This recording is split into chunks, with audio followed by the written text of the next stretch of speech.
I printed that up. Been there.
Get your head out of the food and get in here so we can have a quorum. Oh, there's Justin. We're good to go. Well, look at the time. Fashionably. 20 seconds to spare, Councilman. We expect that at Dick Street. He's always here. He's always here 15 seconds before the meeting's supposed to start. We'll let him settle in here. Okay, we've got a quorum, so we'll get the meeting started.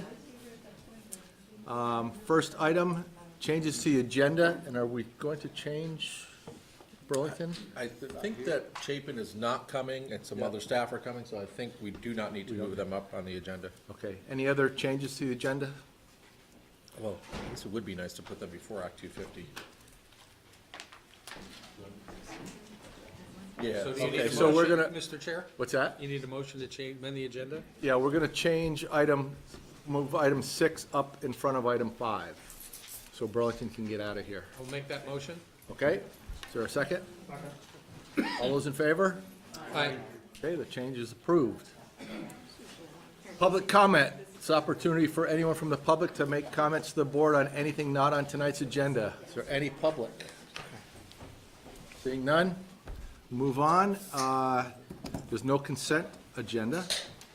Right? Approve the minutes with edits, Okay. Second? with Catherine's edits? You get that? Vern, did you get that? Jeff and Catherine? Yep. Yep. Any comments on the minutes? Okay, we're good. Hearing none. All those in favor, please say aye. Aye. Opposed? I Motion think Bernie's carries. getting the hang of this minute stuff. Yeah, okay. I'm sorry, abstentions. Got one abstention. I was in Africa. Africa, okay. Yep. Okay, next is going to be discussion of the Champlain Parkway and other projects from the city of Burlington. Folks all set?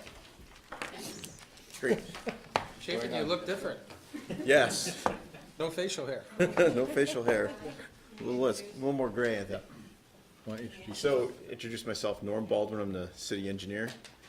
I'm involved pretty deeply in the Champlain Parkway and have for many years. Along with me is Susan Molzon, who's actually the project manager for the project. And so we're here to present the project, hopefully answer any questions you might have, and give as much detail as you'd like to hear. So I'm going to start with Susan actually walking through the description of the project, then I'll jump in at some point to go through some of the more nuanced details.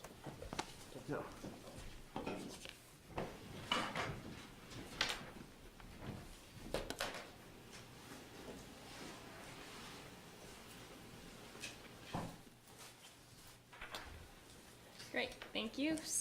Should be. Okay.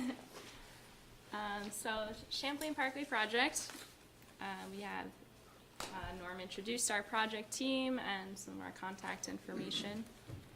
But this is the layout for the Champlain Parkway project. It starts at the south end near the 189 interchange, proceeds south through the south end, which is what's known as the C1 and C2 sections. So it comes around to Home Avenue with a new roadway, all the way down to Flynn Ave and over to Lakeside Avenue. This C1 section, here's the cross section. C1 is the first section from the interchange? Yes, correct. Yep. So this is the cross section of that first section. You'll see it quickly becomes a 2-lane roadway with 1 lane of traffic in each direction, separated by a low grassed median. In the C1 section, it transitions from the highway speed coming off of 189, thank you, to the to a 25-mile-an-hour roadway before it hits Home Avenue. So quickly becoming City Street, and then beginning at Home Avenue and heading to Lakeside Avenue is the C2 section. Along this section, it maintains the 2-lane roadway with 25-mile-an-hour speed limit, and it has a shared use path on the west side of the roadway, so that will accommodate bicycle and pedestrian traffic. And there's also on-street bicycle facilities with shared lane markings on this C2 section between Home Ave and Lakeside Avenue.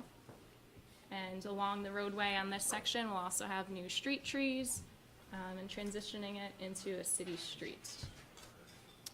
The next segment of the project is referred to as the C6 section. This starts at Lakeside Avenue on the existing street network and then continues along Pine Street from Lakeside Avenue north up to Main Street, which is on the far right side of this screen. And so the C6 section will include the shared use path continuing along the north side of Lakeside Ave, and then it stays on the west side of Pine Street, heading north. There, the Lakeside Avenue section will consist of a full-depth reconstruction and the undergrounding of utilities, and also sidewalk replacement. Along Pine Street, we'll be resurfacing the entire length from Lakeside Ave to Main Street to thicken up the asphalt section. The shared use path continues from Lakeside Ave up to Kilburn Street, and we'll also be replacing sidewalks on the east side of Pine Street under this project. It has raised intersections to improve pedestrian safety at Home Avenue, Marble Avenue, and Kilburn Street. Those will also maintain the rapid flashing beacons that are in place today. And, yes? I just realized I know where these streets are, but I'm not sure if anybody else. Yeah. Does this have Did you a push pointer? The green button? Yeah. Great. Okay. Thank you. So here is Pine Street. The raised intersections are at Howard Street, Marble Ave, and Kilburn Street. And along this section from Lakeside to Kilburn, as I said, we have the shared use path on the west side, and we also have on-street bicycle facilities through shared lane markings in this section. Proceeding north from Kilburn, where the shared use path terminates, we have on-street bicycle facilities with a bike lane, designated bike lane from Kilburn to Maple Street, which is here. And then continuing north from Maple to Main Street is on-street bicycle facilities with a shared lane. We will also be installing new traffic signals at the intersections with Pine and Maple and Pine and King Street, which replaces the existing four-way stops at those intersections. Will there be a signal at Lakeside and, Yes, there's a signal, the existing signal will remain at Lakeside and Pine, and there's also a new signal, the new intersection? yes. Yes, It's gonna miss the existing bike path too, it'll stay away from the existing bike path. yes, the Burlington Yep. bike path. Because that's closer to the water, right? Yes, yep, the existing bike path goes around here. Well, but it comes out by Blodgett Oven, we have the old Blodgett Oven plant, right? Comes out Yes, pretty close. Blodgett Oven is just right on, yep.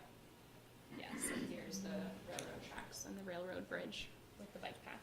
I think it actually connects into Central Ave, Central Ave to, then back to the waterfront again, in front of the mobile site. Where does it turn from limited access to? At Lakeside Avenue, so from the 189 intersection all the way along until Lakeside Avenue is considered limited access. What do you mean by that? Hour 80. Hang on a second, Sharon, hang on a second. I'll let Norm think about that question. But sorry. What does it mean by limited access? Limited access means that there's restricted access in terms of driveway cuts into, so the only access to the Champlain Parkway in the 189 to Lakeside sections are at the intersections, which is Home Ave, Flynn Ave, Sears Lane, and Lakeside Ave. So you'll see these smaller residential side streets will now become dead ends here, as well as Briggs Street, which is adjacent to the new city market, becomes a dead end street.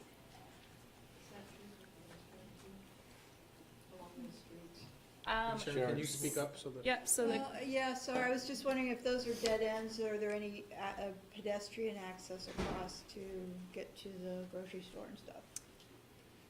There are no crosswalks, but there is pedestrian access to the shared use path at the end of these cul-de-sacs. So we have a connecting pathway where bicycles and pedestrians could get from these neighborhoods onto the shared use path, and then they would be encouraged to cross at the intersections.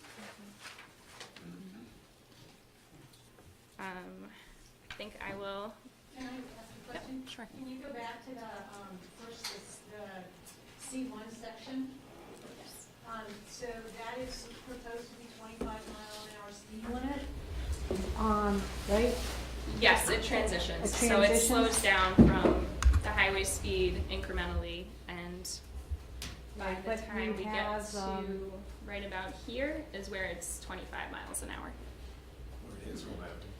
And then when it, from Home Avenue onward, what's the speed limit? 25 miles. 25. So, but it's staying, it's that width of a highway. No, starting at Home Ave, I just don't have Okay. pictures of that All right, 'cause I was cross-section. gonna say, how are you enforcing a No. 25-mile-an-hour speed limit? with Revenue a generator. 25 width wide road? No, this cross-section changes Okay. when it hits the Home Avenue So intersection. what is the 25 mile an hour cross section? Is it just 2 lanes with shoulders? Yes. Yep. One- Shoulders, one- most of it has the shared use path. What's the travel lane width on the 25-mile-an-hour speed limit? It's like 11. Yeah. We've kept it to 11 to contain speeds. Yeah, we kept it consistent with the rest of our Burlington city Because there's streets. commercial traffic, but we don't want to have it too wide that we have excessive speeds. Yeah. When you said raised intersections, you talking about the medians there, or there's something else going on? They're right in here, so Yeah. right up right through this. Yeah, when you say raised intersection, what does that mean? Yep, so it'll be a table, so throughout the roadway travel width, there'll be you'll ramp up, and then it'll be flat, which is where the pedestrian crosswalks will be across it, and then it ramps back down, so it's about a 3-inch difference. They're called speed tables. Don't you already have those on Champlain coming off of the Beltline going into the city? If you're coming from, 127, if you take that and go down, Those are speed humps. those are speed humps. Yes, but they're probably a similar scale. Yeah, Because, on an arterial section, we have, the speed humps are a little longer. yeah, So it's very similar in terms of grade shift. sure, okay. Up, back down, yeah. And that goes through the whole intersection, so if you're coming up side streets, you have to go up and you Yes. turn and Yes. on the table and then you come down? Yes. Yep. And the reason for that? The reason for that is to really have people acknowledge that this is a high active pedestrian area and they need to be paying attention, and it was part of our concepts or designs that we advanced through to improve safety.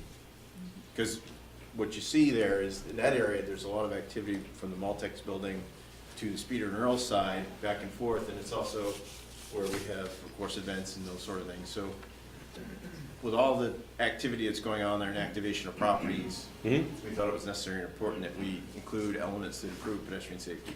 Okay, and is it just raised asphalt? I'm trying In the to center- understand how your maintenance crews deal with it. It's in center, it will be, but their approach, I'm trying to remember exactly what because we've been back and forth on the design, the approach is, I think, maybe a thickened asphalt. So in the center, maybe a little less, but as it approaches, it's thicker, so that it takes all that impact. So how does a plow truck driver deal with it? I'll give you an example of what we kind of model this around. We had quite a bit of conversation with our fire department, we have quite a bit of conversation on our right-of-way team. A similar circumstance would be, the example at the head of Church Street on Pearl, there's this slight grade change. That's what we're really kind of modeling this around, that's what it'll look like. So if you take a look at that, you can see that it's not just a flat, straight road at that intersection. It goes up a little bit, plateaus, and goes back down again over a long gradual dip, but it's noticeable. Is that 3 inches, really? Yeah. I know what you're talking about, I didn't That's realize it's about what scale we're gonna talk about doing here. Christine? I have 2 questions. First, apologies if you already said this. Is Pine Street dead-ended in this? Yes. Yes, down all the way at the southern end, where it currently connects with Queen City Park Road. That does become a dead end. And the second is the width of Pine Street, is it being widened to accommodate, so it's got bike lanes, does it stay the same width? Nope, the curb to curb remains roughly the same. On the northern section where we are adding the in-street bicycle lane, I believe the travel lanes narrow. There might be some slight curb adjustments, but largely stays the same. Yes. Will the on-street parking remain? The on-street parking on Pine Street remains for portions, so up until Kilburn. This portions of this section between Kilburn and Maple will be removed to accommodate that bike lane. Yeah, yep. And no turn lane in the middle. No, at Maple and King. No, really at any section, no, there's no. So Pine Street remains 2 lanes, Yes. there's no Yes. Yes. divided in the middle? No. So there's no island in the middle? No. It's just, Andrea? Yeah, so, at the terminus of Pine Street, how do you get to Queen City Park? Around. You could go, You have to go that way. yep, you could go around. We do have for bicycles and pedestrians a new shared use path, which is intended to make up for that connection onto Shelburne Road. So the new shared use path comes in front of the Baird Center through here and connects to Shelburne Street. And can you get to, at the shared use, I mean, the bike path, you can't go down and under the new highway and get to, the park and stuff? Correct. The nearest crossing is Home Avenue Okay. to get around to that section. I think I will let Norm Sure. continue with the rest of that update.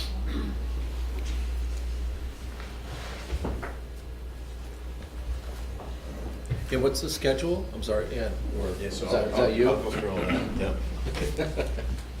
You get the paperwork? Yes, I get the paperwork, and the less exciting stuff. So we are, quite frankly, near final design on the project. We've made significant progress on right-of-way acquisitions. We're down to 2 properties we're looking to have them sign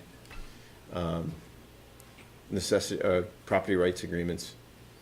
We've gone through necessity and we've gone through condemnation.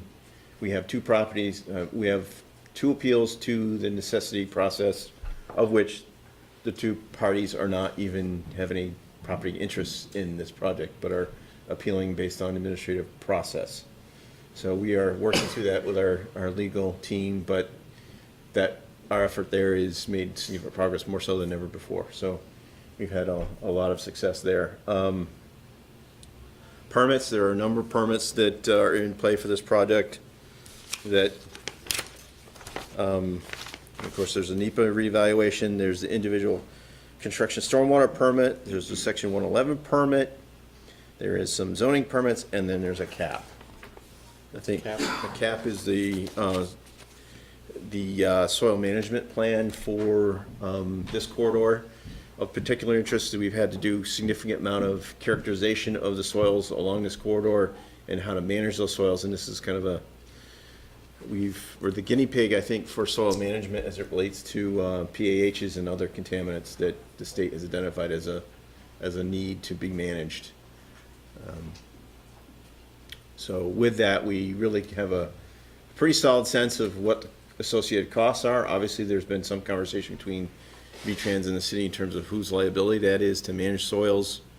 I think we've settled on the fact that it is the city's liability, and we have had some initial estimates which were certainly less than what we had thought in terms of participating, non-participating, and so we're having to go back to our mayor and council with those details as we know more. One thing that we found along the way in terms of advancing this project is, as this project's advanced, there have been other projects that have occurred that have identified different contaminants. For example, City Market had significant contamination on that site. The state has expressed concern about that and how it would affect our schedule, so we are continuing to work with our environmental consultant to do further characterization in that area and identify costs. I think that's important to our mayor and council to know what liability they're being expected to carry in advancing this project, and it's not insignificant. I don't remember the exact numbers, but I think our non-participating cost was around 3.28, does that sound right? So, there's Million, right? yes, correct. So that's a cost the city needs to prepare to bear, and we know and understand that this project is a priority, and we really want to make this happen, and we've tried to manage to a schedule, both from a technical standpoint and also a legal standpoint. And there are opponents to this project that have been successful at every step of the way to kind of interfere with this project, but we are trying to move ahead as best we can, and I think we've made great progress. And I am very hopeful that we will continue to stick to our schedule and deliver this thing by late fall 2019. Breaking ground. Breaking ground, that's right. So, People think you were gonna be done by then. no, not done by then. We expect this project to at least take 2 years to construct. And we're very mindful of this schedule as it relates to other schedules within the area and how it affects the operation. So we've done, this is some background, this project doesn't involve utility improvements. That work has been done in advance of the project through our water resource team to improve our water supply and all those other things that are significant reinvestment in that area that wouldn't destroy what we proposing to build in our Pine Street corridor. You've also might have seen in our history that we've installed a new signal at Pine and Lakeside. That was not an insignificant cost. That was $418,000 to do a project in advance of the project itself. But we see and understand the issue of public safety, and we got that done for those reasons alone. We also have a lot of businesses along the Pine Street corridor. Dealer.com is a major employer.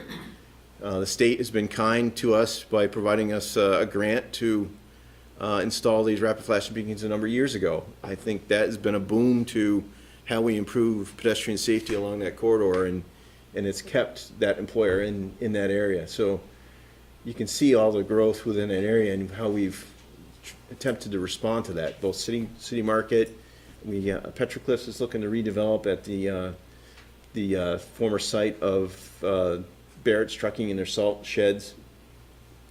So we've had to navigate the plan review process as it relates to this project and its permits, but it's not an insignificant process when it comes to legal challenges and potentials that can impact the project. But I think we're pretty proudly moving ahead.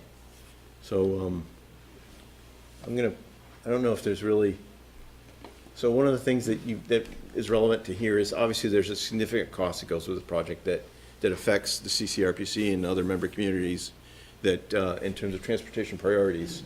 And we want to make it an understanding that where we kind of land in our schedule, that we are truly serious about delivering this project on schedule and not have it continue to disrupt other things that this Chittenden County is attempting to address all the member communities' needs. So I can, if it's helpful, I can say something. You will see a TIF amendment next month on this. We're not, the construction amount isn't increasing based on what's been shown in the TIF, but it's moving a little bit, so we need to adjust them. We're changing 2 other projects that,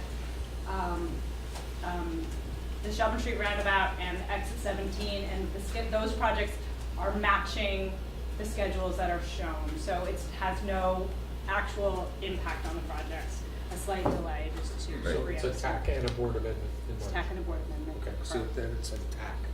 So, Correct. yeah, it only said TAC. Oh, yeah, TAC and board, absolutely. Yeah.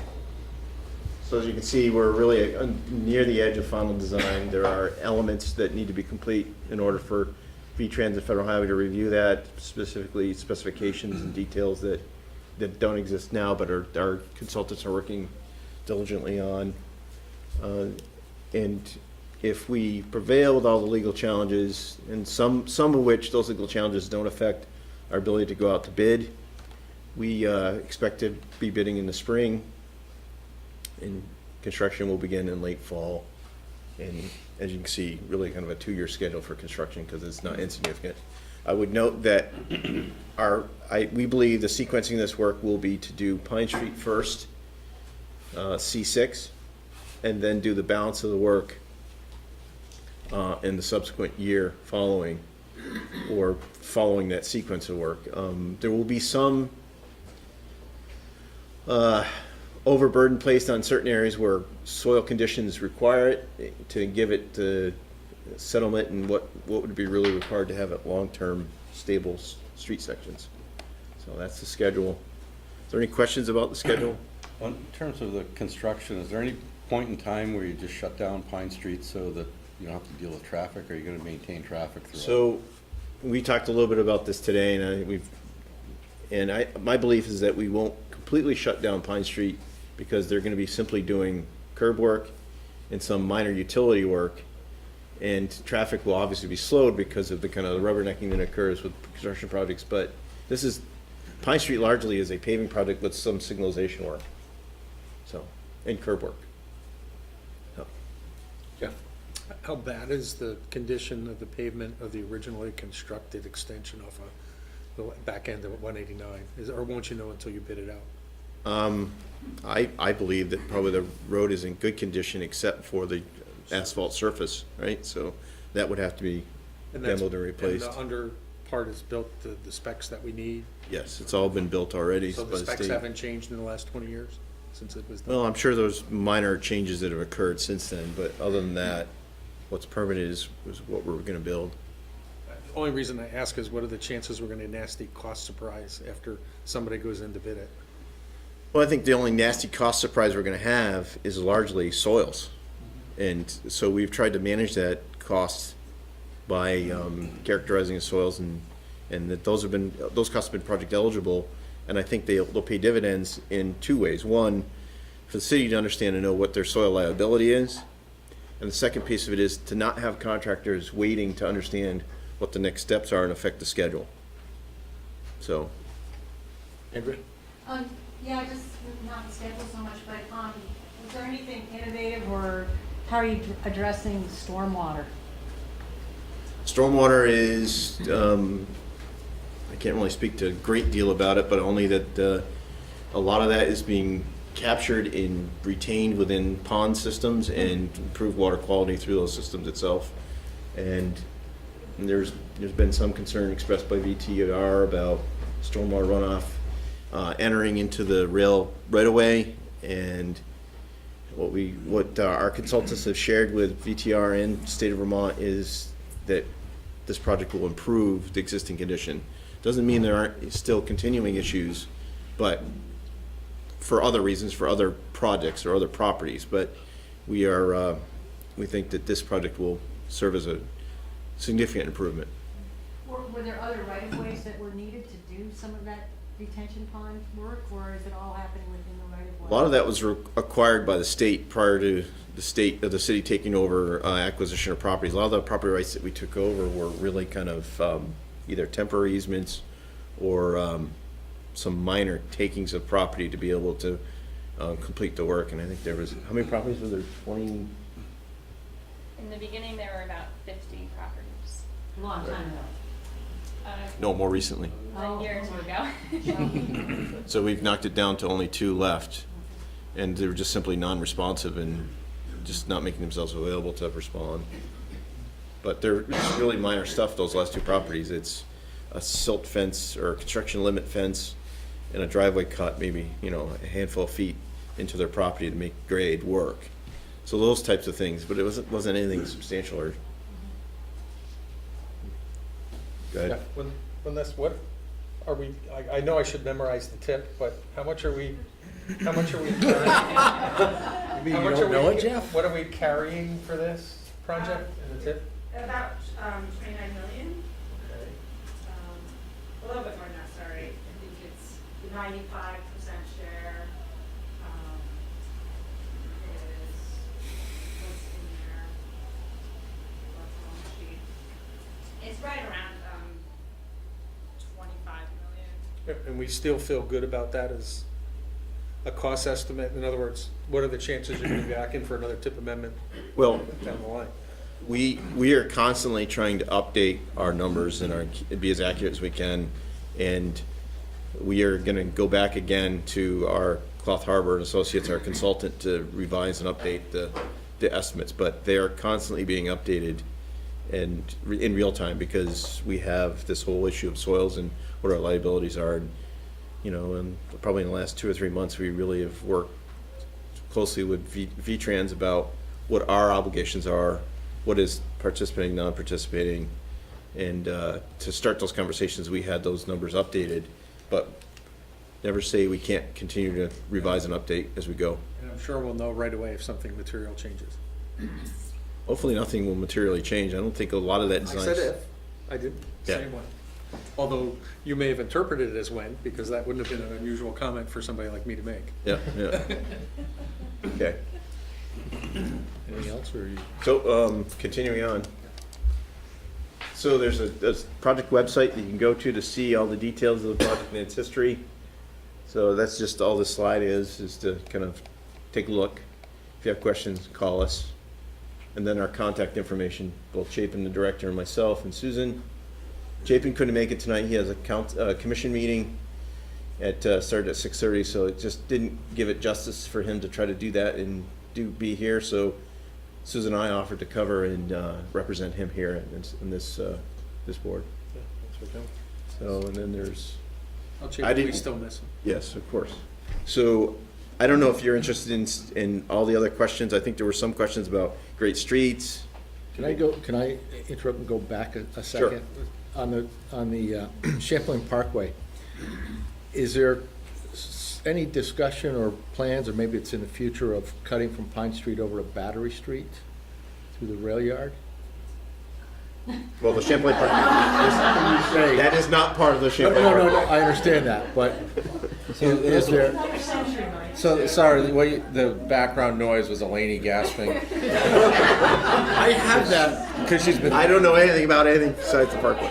so Eleni's been managing that project. Other Yeah. presentation we can provide, yes, we are working on the Land Enterprise project, as you know. Right. And Correct. we can provide another presentation. Okay, but there is something out there about connecting that. Okay, that's fine. Yeah, separate, distinct project of its own. I wouldn't, Right. I don't know if we can even call it a project at this point in time. It's A thought. more of an idea, hope. Yes. I don't want to be negative. Concept. Okay. Conceptual consideration. Gleam in the eye of the member from Winooski. Yeah. Hey, you gotta come out with Boy, these you know how to ideas. hit nerves, don't you? But if you recall some of the history, I want to say maybe going back like 5 or 6 years ago, there were some concerns in that neighborhood where Pine Street. Yes. This traffic hits Pine Street. And so there was an agreement between the city and V-Trans and us to try to look at alternatives to, divert some of the traffic away from the Pine and Maple, Pine and King intersections. Well, I think the general idea was, the idea was conceived to be a economic development opportunity for that area to redevelop that space. And the secondary consideration was that it would solve some of, or alleviate some of those concerns in the neighborhood in terms of Right. volume of traffic circulating through there, but That was part of the original design, just got It left was. away a while ago. it was, but then there was historic preservation issues that drove it to the route that it's now established. Yeah. And those issues are significant. Yes. Add in commuter rail and you have the trifecta. Okay, sorry to interrupt like that. Quite all right. I know that question was everyone's mind, so I had to bring it up. And Eleni, the rail yard enterprise project, just to continue that thought, is in the stages of trying to conclude at least the study aspect. We're concluding the scoping study. Yeah. Which is the second scoping study that we're doing on that specific project.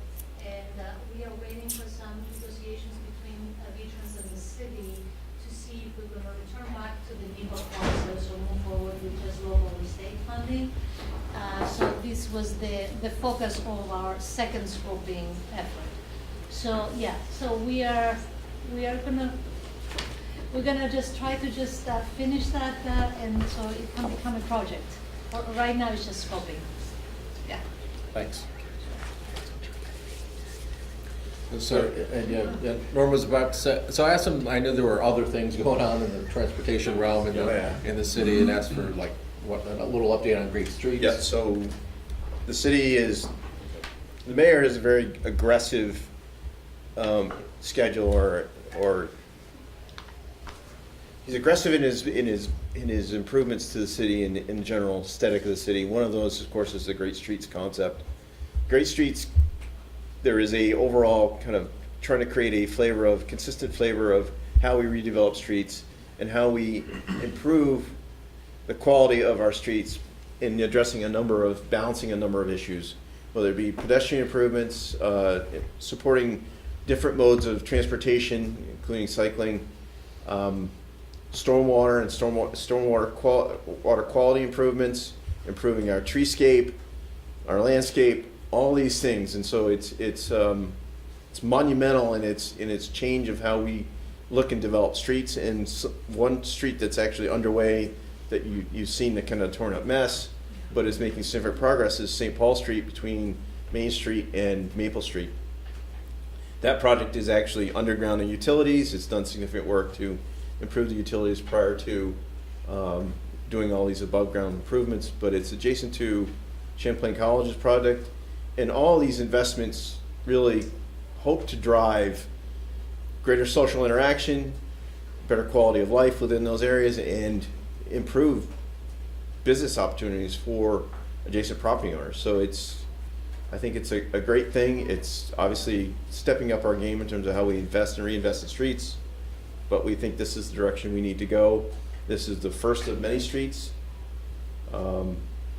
One that is going to be pursued is, of course, Main Street between, and I turn to block sections because we get aggressive in trying to do more, but Main Street between Pine Street and Church would be potentially a next one.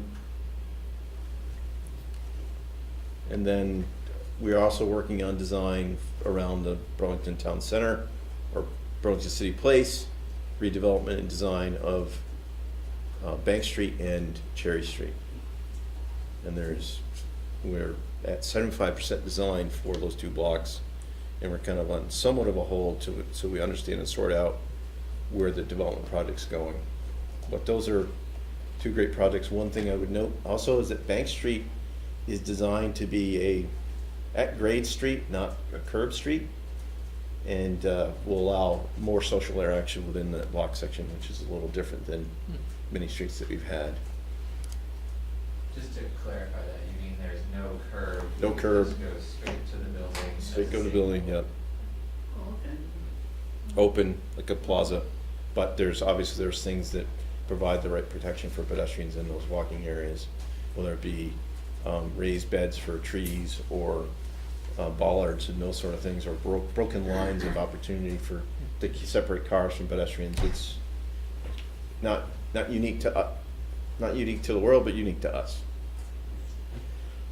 Because we're pretty aggressive in doing so many things in the city in the last 5 years, we created this construction portal. It lists and identifies where we're at and what we're doing so that it can be coordinated and so the public can understand where are they going next and how do I get from point A to point B. And I think we've reached a point of saturation for the public to contend with us, and whether we're doing sidewalk projects, repaving, major projects, we are having to coordinate that in a very active way, and this is our way of doing that, both to communicate to the public but also communicate internal to ourselves. So it's been pretty useful. And then bike and scooter share overview. I am not going to step into this and offer any sort of details because this is not my thing. I've not been involved in those conversations, but Chapin can really speak to it in more detail, in more informed detail than myself, but know that there's been conversations ongoing. Yeah, and we're funding the study to look at what is happening and how we might move forward with expanding the bike share program, particularly into e-bikes and scooters, with the city, with the Hill institutions, and Brian on our staff is leading that effort. So we had Green Ride in here, 3 months ago maybe? Got a lot more detail than I do now, so there you go. And I think that's kind of it, isn't it? Okay, any further questions? I just want to thank the city for coming in. This is always very helpful. It's good to have people understand where we're at, and what we're trying to do, and not kind of wonder. And you can also always call us and ask questions. We're happy to answer as much as we can. So, Thanks, Norm. Yep. Susan? hopefully I did my boss justice in presenting this. Put him to shame. Yeah, thank you. Thank you for your time. Yeah, thank you, guys. Is this your pleasure? Yes. Okay, so the next item on our agenda is Act 250 recommendations. So Regina's going to take us through this, and what we're going to do is have Regina go through and give a little summary of the different recommendations, and then we'll take questions. We're hoping, we don't want to get into the wordsmithing thing, but just concentrate on the content of the document itself. Before our presentation leaves, do we have a copy of that? We post those kind of presentations on our website? I will send that to Yeah. Okay, because I just saw the device leave, Mr. Chair. I wanted to make sure that we had an opportunity to put that on our website for all the people at home. Okay. Thanks. So getting back to the Act 250, so Regina's going to take us through. We're concerned about content versus wordsmithing. If there are some spelling or grammar things that you see, you can bring those to Regina after the meeting, and she can incorporate those. And I think it's important to note that what this group did, so these comments were put together by an ad hoc committee. I know Jim was on it, Chris Roy was on it, Tony was on it, Justin was on it, and Kurt Carter from GBIC were on it. And this includes their recommendations that went through the PAC and the executive committee. And so the stuff, it's also important to know that this is consistent with past things that we've done, like the 2014 recommendations for improving Vermont's permitting system and the ECOS plan. So with that said, Regina? Awesome. Thank you. I just asked one broad question. Sure. Thing Go for it. before we go into the presentation. My understanding is that this process has slowed a little bit. So what are the chances that something's actually going to happen this session versus we're going to have the whole summer to talk about it? Because that will frame my level of concern on many of the things that we're proposing versus, so if the outlook is that this has slowed a little bit because people have raised some concerns about certain things and it doesn't seem like this is going to make it by crossover day, and that we might have the rest of the summer to deal with that. What crossover day is, it has to pass one chamber in order to be considered to possibly go through the second chamber in the current session. That was the reason for the crossover question. That will frame the level of participation I think that members and commissioners need to take. So Yes. Charlie, I think, can address that. Wow. Come on, Charlie. How about, you want me to throw it to Regina? No. For sure, and I'll just, Yeah, I'll take it. No, Keep it so, going down till it's Jeff. so I'd like to think that as well, that that this will end up being a 2-year bill, but from anything I've seen, I've not seen that stated for sure clearly. So I'm not sure what to make of that, and actually there's kind of the big bill that came out of the Act 250 Commission, stop me if I'm covering stuff you're going to cover, but has not actually been introduced as a bill. So there isn't technically a bill that incorporates all the stuff that was proposed by the commission, and a lot of which you'll see kind of the committee was reacting to something that's not a draft bill yet. I'm just trying to make it more confusing, really. There's also the administration's proposed a bill in each house that are similar, that is a little more confined to the enhanced designation idea. Having said all that, so there's a lot of uncertainty. I tend to believe what you said is true, that this is gonna end up being a 2-year bill. So Crossover day is what day? I think it's in 2 or 3 weeks, like, so. And it hasn't even got out of committee yet. No. We don't even have a bill yet. No. And so I think that the tack that the ad hoc committee took was, let's get some kind of higher level ideas on paper, rather, so they're not trying, I think it wouldn't behoove us to try to respond to a bill that 3 weeks from now doesn't even have that section in it. So it is a little higher level, but it's probably not real high, because it is responding to some ideas that were put, both in the Act 250 Commission report, in the bill that's not a bill, and the other bill that is a bill. Thank you. Thank you. Is that helpful context, or? And, one last thing, I'm scheduled to testify on this at 9 in the morning, so really appreciate some directional closure out of this conversation tonight. Okay, so just briefly what we're gonna talk about and what we're asking for tonight. So just quickly, a little bit of background on why we're talking about this, but we really discussed a lot of that at the last January meeting. Then we're gonna do just a summary of the 8 statements that are in the proposed position statement, and then we'll open up to discussion, as Mike said, and hopefully we can get to an action. So I've only got 12 slides total, just so you know where we're at. So quick background, Act 250 was originally enacted in 1970, and in 2017 a commission was asked to think about how Act 250 is working and looking forward to the next 50 years. So what's currently happening, this is essentially what Charlie just said, that full commission bill up top, it's with its weird number, it's not really actually introduced yet. And then there is essentially, it's a bill from the administration, but it's introduced in both sides. So it's in the House, it's 197, in the Senate, it's 104. On the House side, the Natural Resources Committee is taking testimony and really lots of information on both everything, concept altogether, plus the full big bill, and H 197 is also in a House Natural Resources Committee also. So just sort of stepping back a little bit, the intent of these proposed statements in front of you are really to they're very much in line with the general concept in that 2014 permit reform statements that we had, but also really help move 5 of our eco strategies. So we have 8 eco strategies, these are 5 of them, but essentially really trying to get across the concept of smart growth and enabling smart growth to happen in the places where we want it.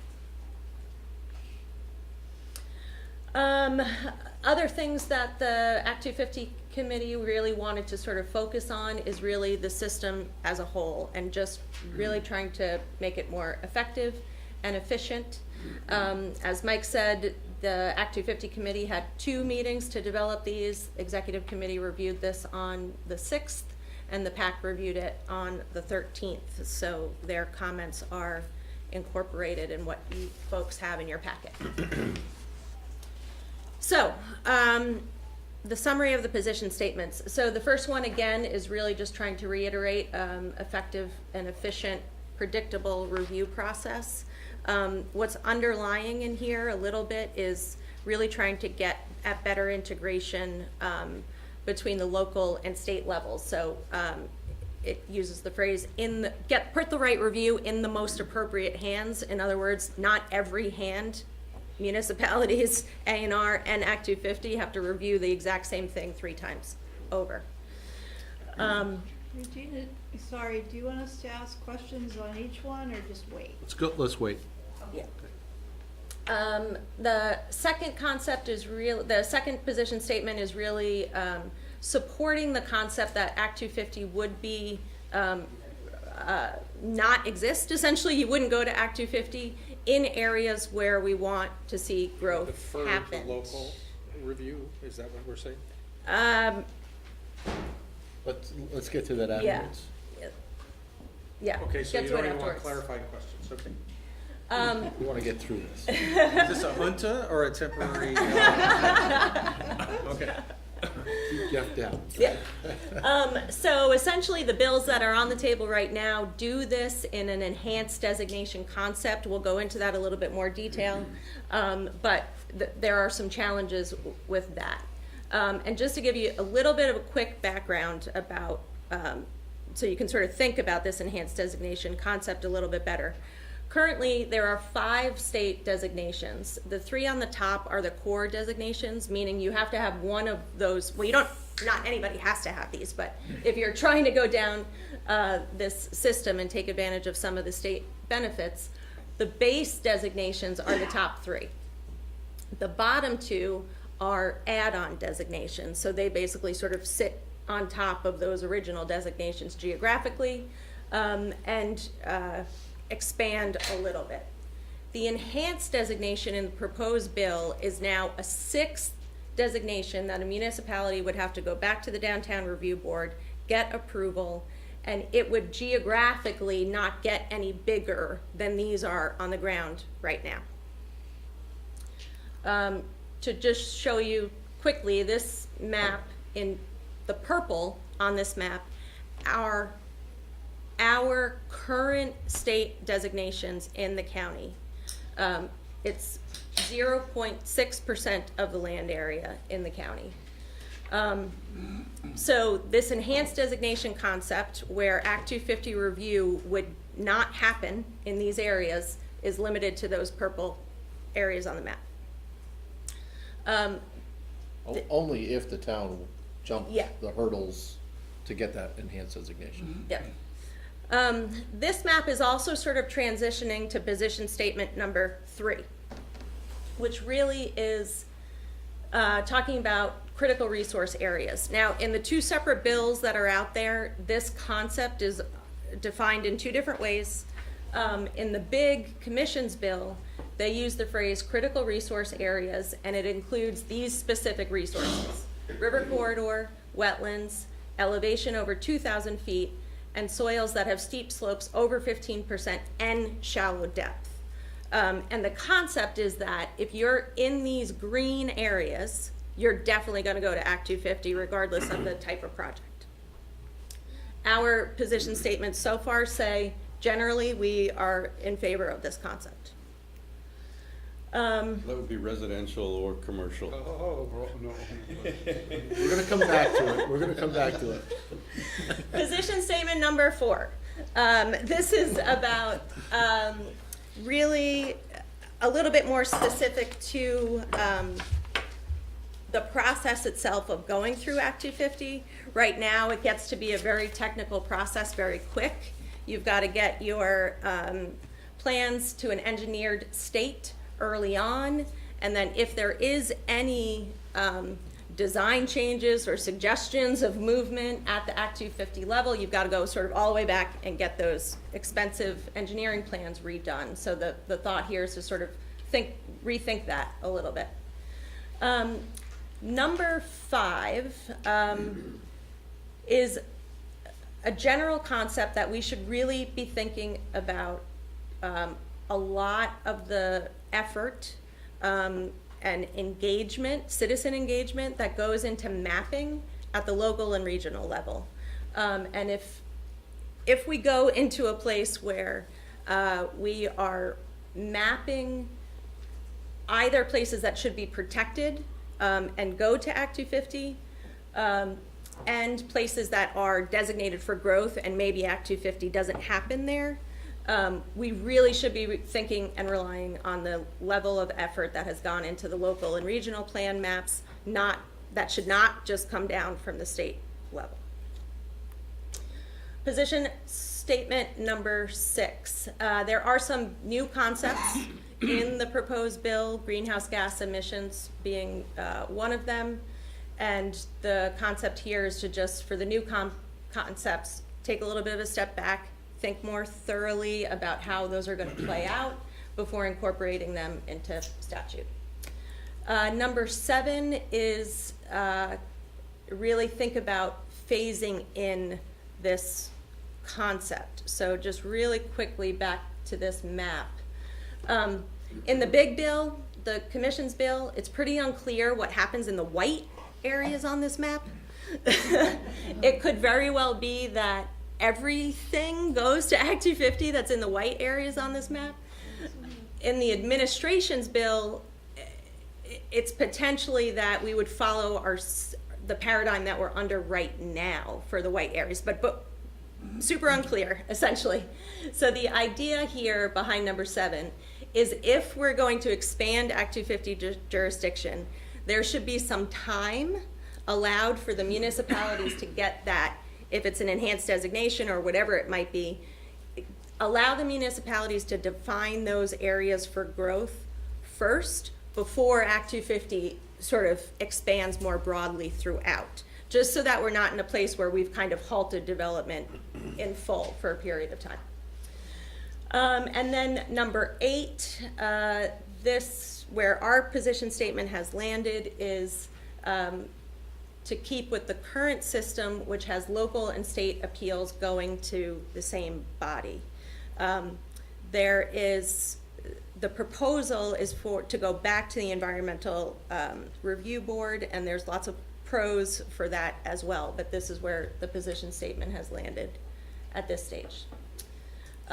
So again, tonight, questions and comments. We're hoping for board action. As Charlie said, tomorrow he's going to be providing some testimony, and that will be ongoing. And then the ad hoc committee still intends to meet and keep thinking through the more specific proposals that come out. And so this is not the end of the conversation, but we are looking for some help to figure out what to say at this stage. Okay, so do you want to go back? Before we do that, anyone that was on the ad hoc committee want to add anything? Jim or Tony or Justin?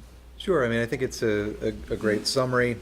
The big takeaway for me is you've got a really encouraging concept of stimulating smart growth and areas planned for growth. At the same time, you have some pretty dramatic both expansions of jurisdiction and musing about requirements to be imposed through the vehicle of Act 250.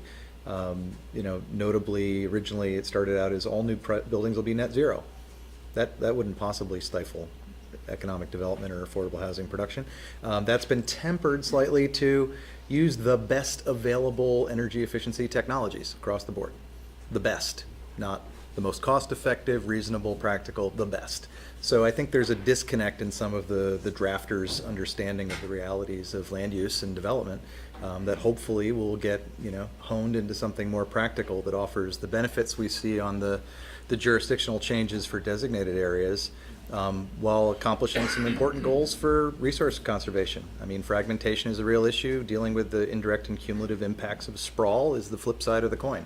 So they're talking about the right issues, but the language on paper so far has got some real serious concerns about how implementable it will be. Thanks. Jim? I'd like to just add that as we were looking at things, we all felt that there was a lot of good things that they were looking at and trying to do. But I'd say my overall summary of what we were thinking of was to, when at all possible, try to consolidate, use existing things that already exist, don't create something new, don't add on more, and as much as possible, try to eliminate all duplication and make things as efficient as possible so that we don't make development potentially even harder than it is now. Okay. Okay. I echoed what I was thinking. So thank you for holding your questions.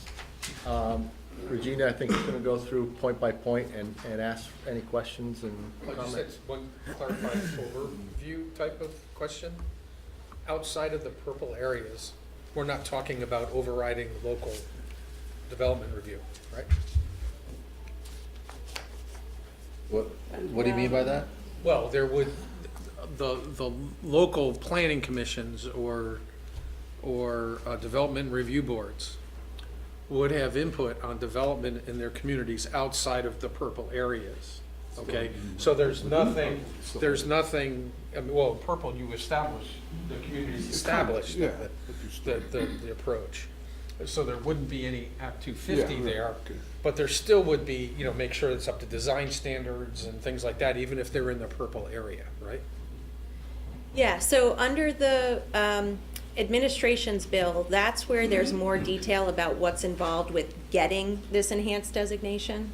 And as drafted, it really, to your earlier question that we didn't answer, it is basically saying that the municipality will need to show how they locally meet all the Act 250 criteria. And then depending on which of those 5 designations you're in, there's some other things that you've got to meet as well. I was just looking at it more from our role as a regional planning commission, where we are kind of like a local municipal community and stakeholder group, body. I just didn't want us to be party to something, or without at least discussing it, that somehow somebody would be able to do something that would be able to use this and completely bypass local input. And I just wanted to make sure I just wanted to get that on the record, that that's what we're not for, and that's not what this process is at least currently designed, and not on a trajectory to do, because that would increase my level of Yeah, no, participation. the intent is much more that we should be supporting the work done at the municipal level, because particularly in Chittenden County, it's pretty robust work that's already happening at the municipal level. And there's a lot of detail under number 2 on the position statement, which is about this enhanced designation. And for the most part, what we're saying is it's not going far enough. In those municipalities, there's a lot of work happening that should be supported, and we don't necessarily need Act 250. It's duplicative. And outside those And that, designations, yeah, and that would go outside the purple area. yeah, outside the Yeah. designations, I think the important thing, at least the way the commission draft is worded, is that it expands Act 250's role into a lot more development projects than they currently review. So, and where that is and how that line is, or how much is not clear, but, so some of, like, right now that you can go under the radar, if you do a 5-lot subdivision, you might get pulled into Act 250. But that presupposes that the local development review is Yeah. inadequate. Well, it's agnostic as to whether there's local review or not. It's adding state review. So that's the important thing I want you to Why would hear. you add state review if the local review was already adequate? I'm not arguing a position. I'm telling you what is in the draft. And I'm trying to push back, or I hope that the sense of this board is on that. I just want to quickly add that there's no intent to change party status, so the RPCs and municipalities will still have status under all 10 criteria. There's still criteria 10, we haven't really talked about any of the proposed changes to that. But one of them is that you may only be able to have your plan considered in Act 250 if it's been approved by the RPC. And then there's this discussion about approving regional plans for use in Act 250 as well, mainly to ensure that they all are consistent with the state land planning goals. And as Charlie mentioned, the other thing that's sort of under consideration is the big white area. Right now, a lot of that's based on whether you're a 1 acre or 10 acre town in terms of the level of jurisdiction, and it might stay that way. But, as he noted, there's also some discussion about looking at different levels of jurisdiction in those areas. But even with that, communities will still have the ability to participate in the process. I'm also a little more concerned about the presumption, the evidentiary presumption, too. Well, When we go through that. very Yeah. few have that under local Act 250 review right now, but that's something else we could talk about. John? So I was wondering, to Jeff's concern, which I share, that when you've got a robust local process, is Act 250 needed anymore? Is this the reason for us wanting a phased-in approach to allow the municipalities to understand outside of those purple blotches where they find their growth centers, and then to be able to sort of grow their growth centers, if you will, so that Act 250 hopefully can stay away from those, but before you come in and put it as a default, give us a chance first to figure out what our really purple area should be and expand it where it needed expanding and then have the overlay? Is that kind of what I'm hearing? Yeah, that's the idea. Okay. Do you have something, Jim? My understanding, and it doesn't necessarily change the way Act 250 interacts with local approvals, but one of the things that's under consideration is changing it from a project size as the determiner to the resource as the determiner. Got that. So that's why those white areas, if there's no resources, it's sort of unclear, and maybe everything that's in there might suddenly go to Act 250. And it doesn't replace the local, it's the same interaction that happens now, it happens on different projects than it does now. Dustin?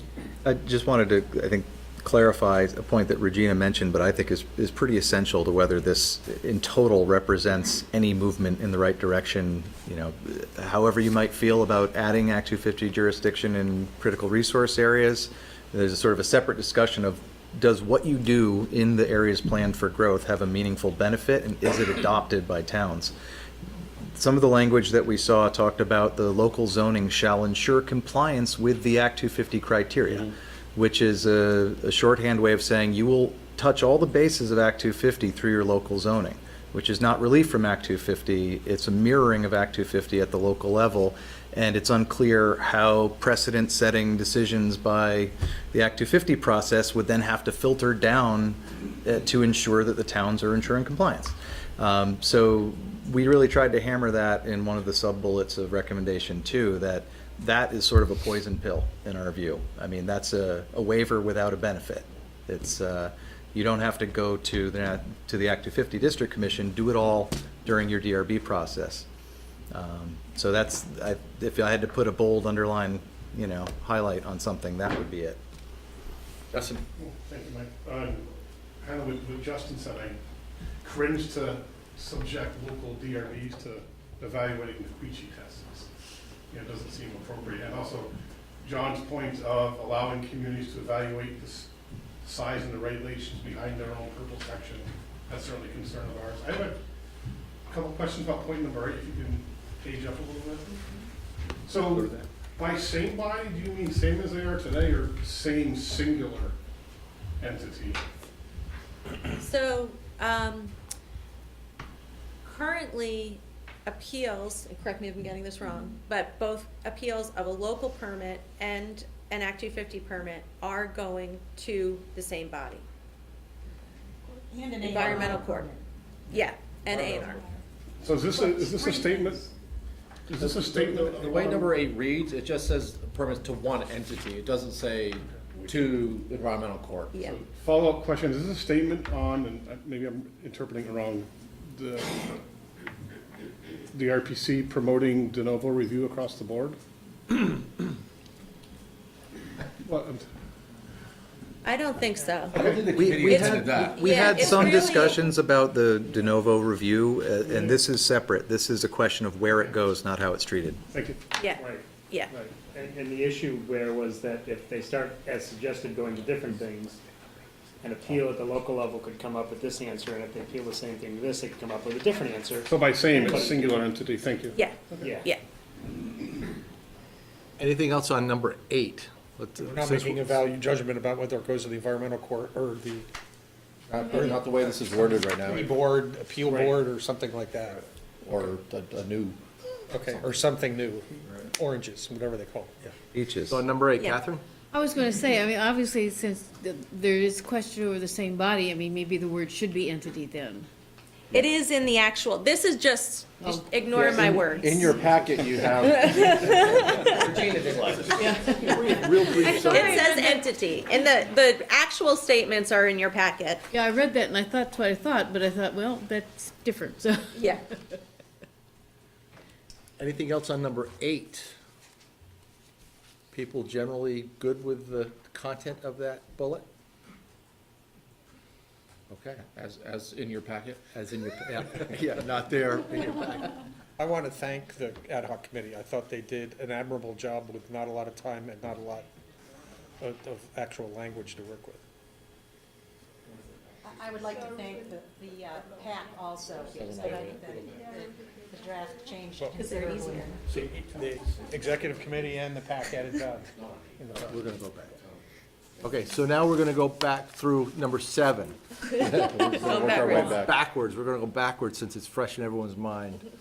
So, Yep, so this one essentially is, we talked about this already, John asked the question about it, so basically what this means is we would like to give folks an opportunity to really think about the purple areas, think about whether there's opportunity to expand those purple areas, and get the places where we want growth to happen off the Act 250 table before Act 250 expands in all the white and the green. That's what this is saying. Andrea. So, I guess I'm not sure where this would go, but it seems like in order to assure that municipalities can truly evaluate the criteria that would be in Act 250, it would be important that the Regional Planning Commission or municipalities have the resources to really develop their regulations so that they have the capacity to meet those needs, and really and that the DRBs or planning commissions within those municipalities understand what those criteria are and what they would have to do. Because I think that there are certain criteria that are ignored at the local level because they are assumed to have, to be taken care of at Act 250, and that may be much more in the rural communities. But I don't think that our rural towns anyway, at this point, have the capacity to take that on. So part of this should recognize that we have to work towards that. Sharon? I just wanted to say that technically we've been supposed to have been incorporating Act 250 criteria in our planning since 1988 when Act 200 was passed. It is in the policy state, the land use goals that we're supposed to be addressing. That said, I agree with you. I think we often ignore it. We haven't really paid enough attention to that, and this would raise it to another level. But I don't think it's a new requirement. It's just one that we haven't paid much attention to in the past. Dan? No, I was just gonna say, Regina, you were saying something about the purple zones in the map there, and the designation, just going back in the little small dot there in the village, Essex Junction, that when we get that village center designation, that dot appeared, so going back not that long ago. So this isn't gonna be a stagnant it's gonna be a dynamic. It's not gonna be a static map. It's gonna change. We know that. So I don't know. And how often is that gonna be happening? I don't know. That's to keep things consistent. I see the point, trying to put more back to the town, the villages, and less of the burden on the state as far as addressing these issues, Act 250 issues. But the consistency, like Justin said, brought up the whole thing of, who's making sure that this, because then you're going to see a lot of people, developers, I think, are going to come out of the woodwork with appeals. Hey, what about this? Why is this, this community, this is happening, whatever. Just keeping things consistent. I don't know. I see a lot of problems with the consistency. Yep, Justin. A couple thoughts on that. One, there's a notion that if this jurisdictional change were to take place, you could have existing properties that have existing Act 250 jurisdiction, but now are within one of these enhanced designation areas, actually remove that jurisdiction from the property and simplify redevelopment efforts of a site with existing jurisdiction. So that's, one thing. To your question of consistency, the state would have a bite at the apple every, I think, 5 years, right? There's a renewal period for these designations, so there is a chance that over time additional requirements could be added through statute or through interpretations of the downtown board. Even if the notion that local DRB review would ensure compliance with the criteria, interpreted as all the criteria in the same way as an Act 250 proceeding, which is very different from practice, whatever was intended in Act 200, but that would be a sea change, and I think it would color our recommendations on whether this is even a good avenue to pursue, and, what would the outcome be? Would it make it easier to do smart growth or harder? Would it potentially capture all projects with Act 250 criteria within one of those designated areas? If it's interpreted as the local process shall ensure compliance with the criteria, that's in their zoning. That's not just for projects that would otherwise get caught in an Act 250. It's you will do this with your zoning in order to get this designation. So we don't see a way to only have that extra level of scrutiny and practice apply to the projects that would potentially benefit by this. That would be across the board. So the devil's in the details, and there's more concerns than answers at this point. Yeah, and clearly if it's the other way, where you don't have the Act 250 criteria that has to be rolled into your local zoning, developers now deal with, it's a little different to do business in this town and this and that town, and that, you don't need consistency that way. They're used to that, they know that. They complain about it. Well, yeah, but then, it's more of the same. It's not like that's a difference. Sharon, something else on this one? Well, yeah, I don't want to dominate, but I've been dealing with this for a year and a half. Yeah, I just wanted to mention that we all know that the current designations were never intended for use in Act 250. So they don't deal with a lot of things that you need to deal with. And I think that's the reason for the enhanced. That said, there is a lot of concern out there that these areas are too small. We presented the Maryland example, which basically defined jurisdiction on water and wastewater areas. For if you have, assuming that you need wastewater infrastructure for higher density development. So they look at where are the existing wastewater service areas and where are the planned wastewater service areas. I also want to just point out that there's a difference between using the mapping, and we've all supported levels of mapping for interpreting the criteria. So there's the proposal to increase all this mapping for use, especially under Criterion 9, where the capability and development plan was originally intended to apply, to interpret the 9 criteria. And then the local and regional plans would still apply under 10. But the criteria under 9 are basically those state interests that are mapped at the state level. And I'm not saying that there shouldn't be local input into those, especially when you get into things like existing settlements and things that are defined right now in writing but not mapped on a map. So there's a difference between that, and then there's using the map as a form of jurisdiction, like we're talking about with enhanced designations. So I think they often get conflated, and it's important to keep those mapping roles distinct in terms of how they're used. I mean, they're both valid, but there are different considerations that go into each. So the recommendations with regard to jurisdiction may be more limited than the recommendations for mapping in terms of interpreting the Act 250 criteria.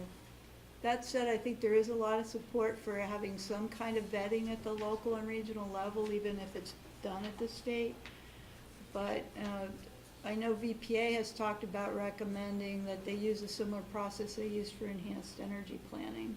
That some of the criteria are defined at the state level, but then the mapping for that's done from the bottom up. So I don't know if that's something the ad hoc committee looked at or not, in terms of how to do this within a phased kind of process, to give towns and regions a time to come up to speed. Jim, you want to? I'm thinking though that we weren't sure we saw the value of doing another mapping process when you have a lot of good existing mapping already in place that was prepared with local input, and as opposed to creating still another mapping project. So that we didn't necessarily consider what you mentioned. If they do decide to do another level of mapping again, that would be a good way to do it. But I still question the need to do that mapping all over again, which is again just spending resources, and the state is trying to figure out where we're coming up with resources for everything. So why create another system that has to happen before you can do this? Reinstituting the old system. The problem is Criterion 9 doesn't have any spatial context. So when you're saying like under 9L, you have to maintain the existing settlement pattern, there's no definition for what that is anymore because the maps that showed what it was are no longer in existence. But they still exist at the local level. Well, but they, again, it's, 9 was the state interest, 10 was a local regional interest. And not that they shouldn't be compatible, but there is an interest in saying this is, prime ag soils are important at the state level. They should be shown on a map if the state wants to protect those in Act 250. And they are, it's just that you have to go hunt them down. So the intent was, at least the commission's recommendation was to bring back those capability and development maps that show where the resources referenced in Act 250 are located on the ground. So it's kind of, these are the critical state interests that Act 250 addresses, and then under 9 and 10, these are the important local and regional interests that we want also address. And So- again, there should be some correlation between the two, but they're different levels of jurisdiction, basically, or, well, not jurisdiction, but again, the resource. Yeah, I was just gonna say, we were certainly cognizant of the idea that this is a state, determination of value. Our suggestion was that the process at least start with what the local and regional planning commissions have put together as their understanding of those baseline resources.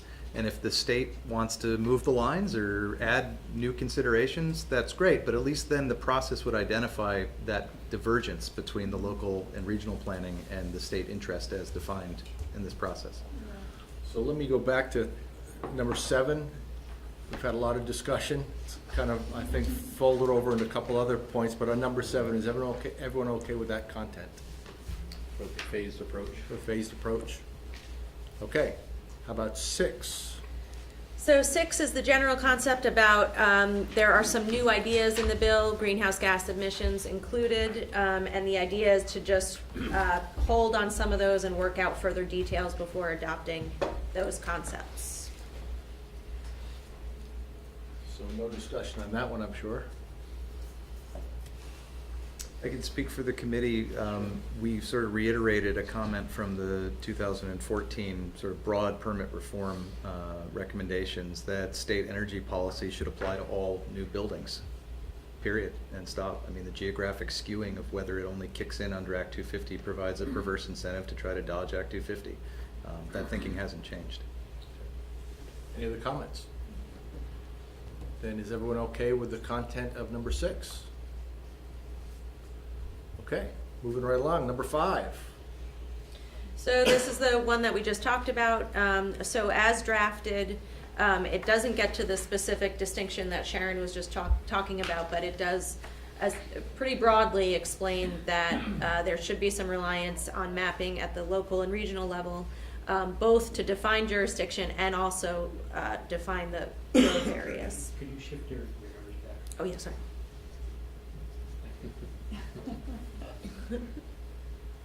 Any? Well, Andrew. just again, I would say that I think this is a great opportunity for us as a region to be thinking about not just resources in our own local jurisdiction, but the resources, how they cross political boundaries, and that we're thinking in systems and not in resources, and we have to do that, across political boundaries. So from we think about our transportation system, we need to be thinking about what we're calling natural resources as systems.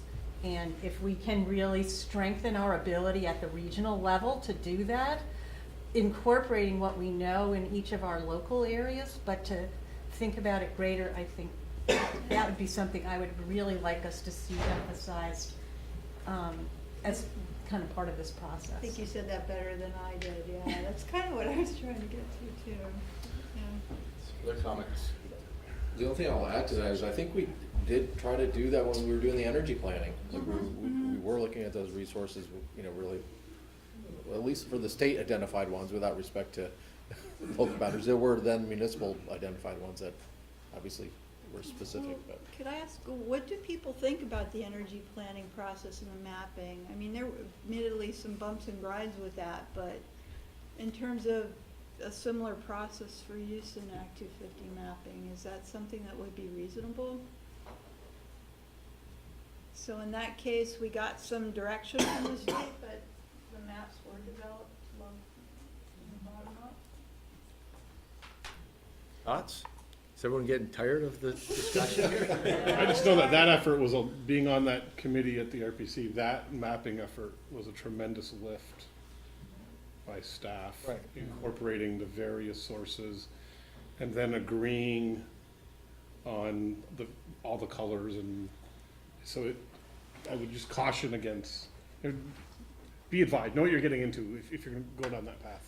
Because that process was substantial. Well, the intent is to kind of make the hard decisions in advance of the permitting process versus during the permitting process. That's why I thought it was a good first start. I'm not sure it was the best, but, Andrew, did you want to say something? Well, I mean, I guess I'd rather us be doing the work and working it out, and that's what we need to be doing, as opposed to kind of putting it off and things ending up being vague, and then having the courts decide who, they don't really have any stake in the game, we are, so we've got to put in the work and do it. From a process standpoint, I think, at least in our region, like, the staff spent a lot of time going back to each municipal planning commission and stuff to kind of gut check the map and try to get it as aligned as possible. And so I think from a process standpoint, that worked, without speaking to what exactly was on the map. Okay, anything else on number 5? Everyone's good with the content? Okay, number 4. Okay, so this is the concept of, currently in Act 250, you've got to have your ducks in a row, your plans engineered, sorry, also getting tired. And when inevitably there is some suggestions, whether from neighbors who are invited to participate in the process or Act 250 Commission itself, you have to shift things and move things. You got to go back to the beginning and get those expensive plans redone. So this is suggesting a little switch in how that happens. so Regina, master planning then just means the application process and not specifically the master plan part of Act 250. Because there is the opportunity to submit a master plan in Act 252 separate from. Yeah, so this, as originally drafted, was much broader than just master planning. It was switched back to master planning, which is how the 2014, CCRPC's 2014 position statement describes it. And so I think the original idea is that this would happen for any level of Act 250, And not just the master planning. Not for large phased development. Right. Okay. The PAC pushed back on that a little bit. And so the concept now is that it's under the master plan review process. So it's the phased development only. Yep. Okay. Jeff? Speak to the original, the thinking of the original ad hoc committee before it was softened. The notion is that if Act 250 is intended to be a forum where you're open to making real changes, requiring that you not only fully design but also secure permits for all of those technical permits, is not the best way to encourage an open dialogue between other stakeholders and the developer, who's now 50, 100, 250 grand out on a limb of stamped drawings that basically are out the window as soon as they're checked off on the application requirements, because everyone wants to take a fresh look. And so it seems completely antithetical to the notion of encouraging a meaningful participation at the stage that you could actually influence the project without basically ensuring that the developer has a very strong vested financial interest in not making meaningful changes to that site plan. So again, it seems to be a pretty fundamental disconnect where no, the district commission couldn't possibly consider whether this is good land use without seeing stamped engineering drawings. if we're gonna reduce duplication, relying on state technical permits as a condition of an Act 250 permit, even if to circle back to Act 250 to reflect other general site plan changes that happened as a result of getting that technical permit, that seems to be a more, an approach that's more conducive to real participation.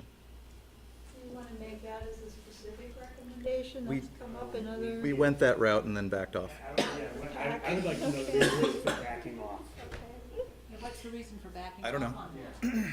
Yeah, so, the feedback from the PAC, was that, they were concerned a little bit about making Act 250, well, let me step back a little bit further.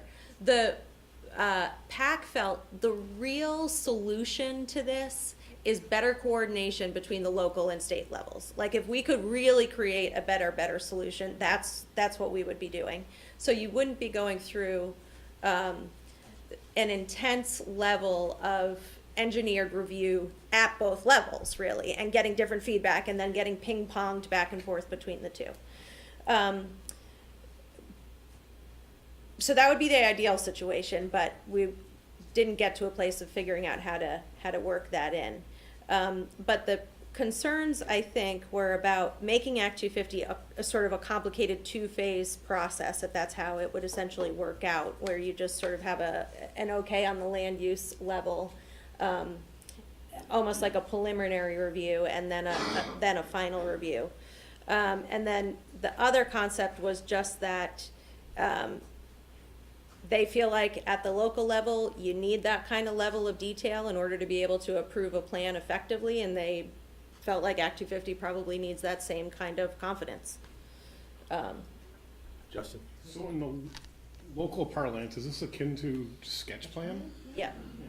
Which is of great value for all the reasons particularly that Justin stated. Yeah, I would support, if that's what this is saying, I would fully support that. Yeah, Jim? And I have a question about that consideration, while you're saying that if the locals need the fine detail to make the approval, I have no problem with that, but they don't start with that. They start conceptual and work their way up, whereas Act 250 doesn't start conceptual and work their way up. So my feeling is if they're saying it works, if the local level needs it, then I'd say that Act 250 needs it the same way, which to me supports our committee's original designation of going back and saying that you shouldn't start with engineered drawings at Act 250 and then expect to be able to have a applicant be happy and willing to make changes. Right. Jeff? I'm old enough to remember the whole master planning versus piecemeal approach of the late 80s, 1990s, and early 2000s. And the struggle was always, unless you make it worth the while of the developer to master plan something, okay, you're going to encourage people to break it off in chunks, and they're never going to tell you what their full plan is, okay? And so the whole idea between Act 250 review at the master planning level was to see if you could take one of the several of the 27 sub-criteria and do them and satisfy the requirements of Act 250 and the local planning before you got into all the, now, there's always before you got into the details of phase one of a 10-phase master plan, because if you don't make it worthwhile for the developers to participate in master planning, you're not gonna get any master planning, and you're just gonna get piecemeal planning. So I'm kind of hopeful that we could say that we would encourage master planning by at least creating some incentives for people who want to engage in it, by allowing maybe certain non-controversial criteria to be decided as part of a master planning process, and leaving some of the more controversial aspects of what people have to go through for the development, including engineer quality drawings and things like that, that would be decided as part of the master plan's actual review. But if there was an opportunity to close out 10 of the 27 sub-criteria it might make it worthwhile for a developer to actually master plan, which would be better for everybody as planners and in the communities and in terms of assessing the regional impact. So I was hopeful that maybe the ad hoc committee and some subsequent thing could say, we need to devise some way to reward people for going through master planning, and we're not gonna have any. And we're just gonna continue to have piecemeal planning, which is not at least optimal. And I say this as the person who spent 10 years on a master plan at Stratton. And I probably spent more time before the environmental board testifying than anybody in the history of mankind on that. But that was the struggle. And at that time, we were only trying to close out like a dozen of the 27 sub-criteria in Act 250, and we had at least a half a dozen appeals going forward. So I think unless we can break that nut, we are going to encourage bad planning, because we are not going to encourage master planning. And I think master planning, a more inclusive look, is always a better way to do it. And then you just have to balance the double edges of the sword in terms of potentially closing out some review criteria versus leaving others open. And so people have to, at the master planning level, be satisfied to argue about those certain criteria without maybe having the engineers and the economists come in and bore everybody. So I just say that as to plant a seed. We should at least be doing things to encourage master planning, because I think it is good as a reflexive response from a planning commission to encourage master planning. Other thoughts? Is there a wish to amend or add Yes. something? Yes. I would like to go back to the original recommendation and not just limit this to master planning. With the concept that eventually, I think Jeff's points are very, very good. But I think that this is sort of addressing something slightly different. Would it be more constructive to kind of use the terms sketch plan? You know, so there's kind of a sketch plan stage where you can take care of whatever criteria can be taken care of Yes. without Right, detailed definitely. engineering. And to Jim's point, that provides that avenue to single-phase projects that really don't make sense as part of a multi-phase As master long planning as it's process. a statement of principle. Yeah. How you do it is gonna be dependent on the details, as we all know. And so I think we're at the principle stage in terms of what we're doing to try to reply and arm Charlie with the ability to convey what we feel. And if I could, just to be frank, my only concern with the softening of this proposal is it does sort of set a precedent that we're walking back the recommendation from our previous permit reform task force, which was to say that technical permits should be technical permits, and they can happen after a basic land use entitlement decision. And that has carryover to how local communities deem the necessity of having A&R permits in hand, out of appeal, part of your local application requirements. That is a cart before the horse that anyone who's focused on how genuine the process is gonna be, ask yourself, if you spent $100,000, how willing you are to tear it up and start over. And ask yourself, how open and participatory is that process really gonna be? And I think that's sort of a fundamental disconnect in playing through how the supposed rational actor would play out through one of these processes. And that's presuming that you'd be rational to be in development in this environment. Such as it That's is. the that- indelicate description of That thinking, that, I think, yes. is essential, that people put the hat on and try to walk through the process as if they were an applicant. And not just for this point, but for the whole shooting match. And I feel like the first cut at the state level has missed the boat on some of these things. We'll see how tight it can get, moving forward. But while some of the broader strokes are really encouraging, hey, let's stop sprawl and do smart growth. Like, yeah, we've been cheering that for 20 years, longer. But, is this gonna be another shoot and a miss at the State House? I don't see how it's really gelling on something practical yet.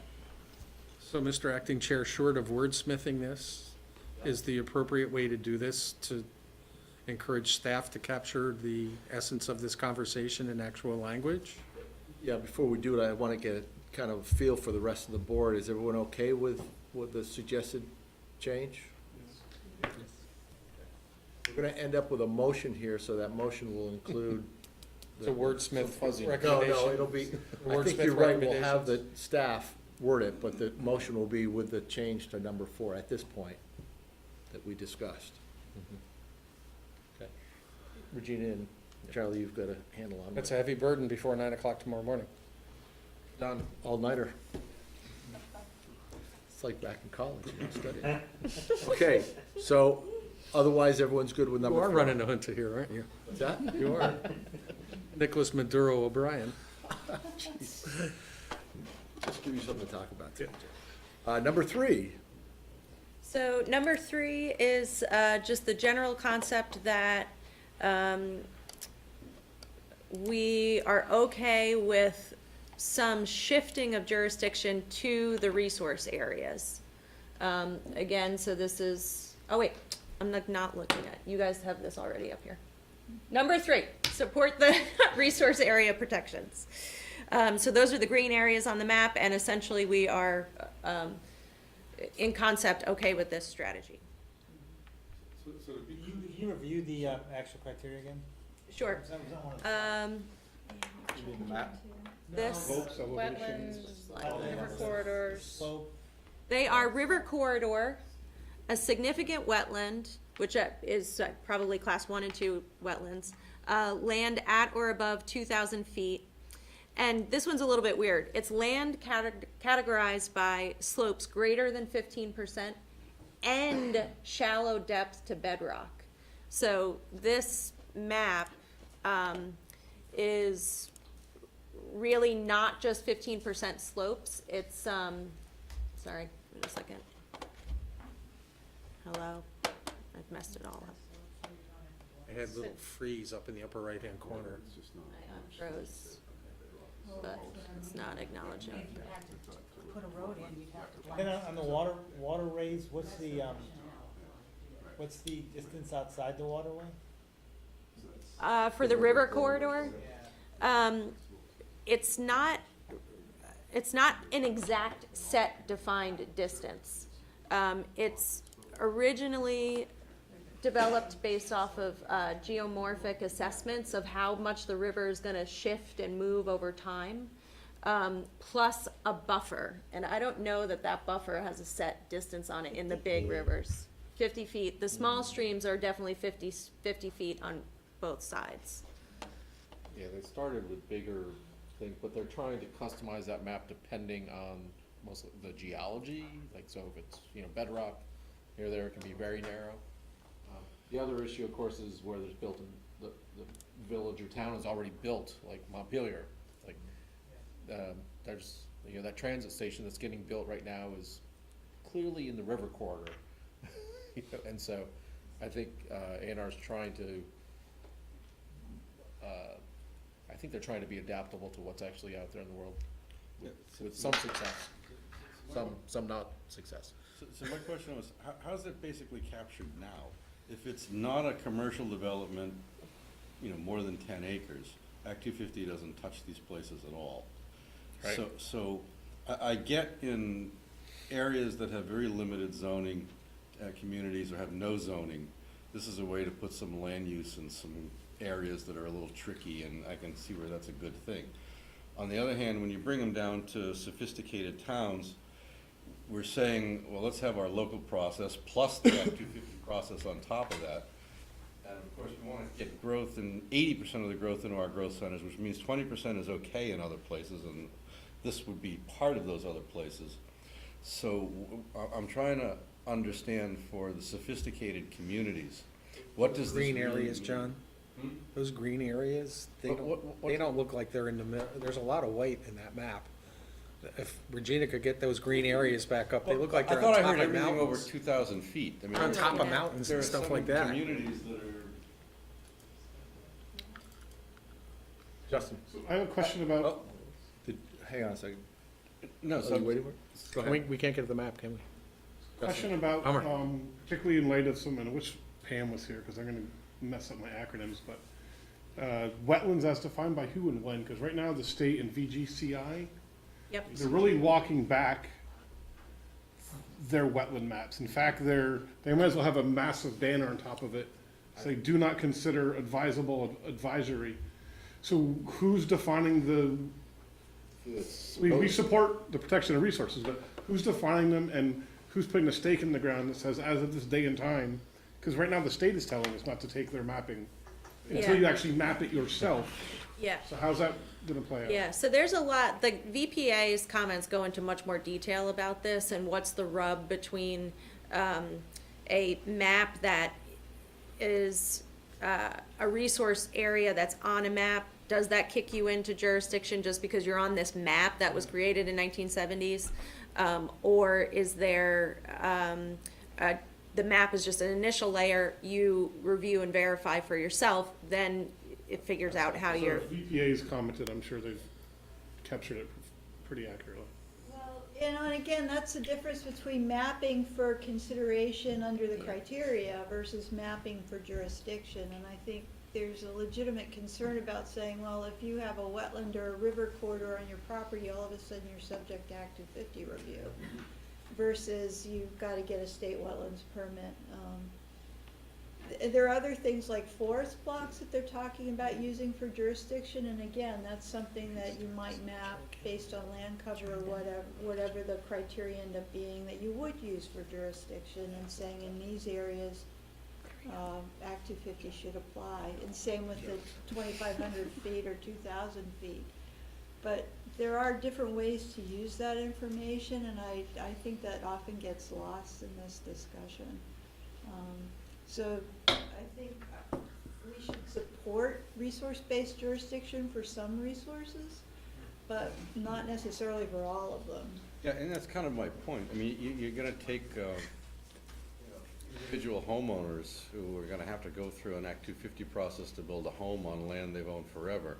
And maybe that's good in some places, but maybe it's not. Right. You know, and just, I'm troubled by a wholesale, everything that meets these criteria when, you know, the criteria aren't that broad. I mean, I'm sorry, too broad. That you're gonna put a lot of people through a lot of stress and a lot of extra expense. And, you know, in some areas, housing is good. I mean, it doesn't all have to be in a growth center. I mean, 20% of it can be somewhere else. The other thing too is like river corridors, if sure we want to protect them, but is Act 250 the best tool for that, given their 9 other criteria? So maybe if it's really important for the state to protect river corridors, they should regulate river corridors separately, and not necessarily through Act 250. What I'm Right, there troubled needs by to is. be some statewide regulations. Right, so if you go by our recommendation here, we're saying we're okay with the concept of just throw Act 250 on all those green areas where it doesn't have any jurisdiction now. And I'm saying, I'm not so sure that's exactly what we want to say at this point in time. I mean, I get, it has some advantage, don't get me wrong, but you can, you know, there's a razor wire to walk there, and I'm not so sure. Let me get Brian in, he's been waiting to say something all night. No, I was just curious if so there's those 4 or 5 criteria that the map gets too green if you include prime ag soils? The map gets very green if prime ag soils were included. Well, and forest blocks too, and we Yeah. add those on there. But again, those are things that are considered in Act 250, but they don't necessarily trigger jurisdiction. Right. Right. Jim?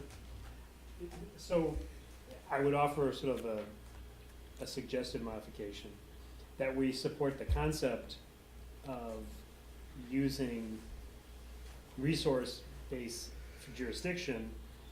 However, we really have to work closely with the state to define which resources actually trigger.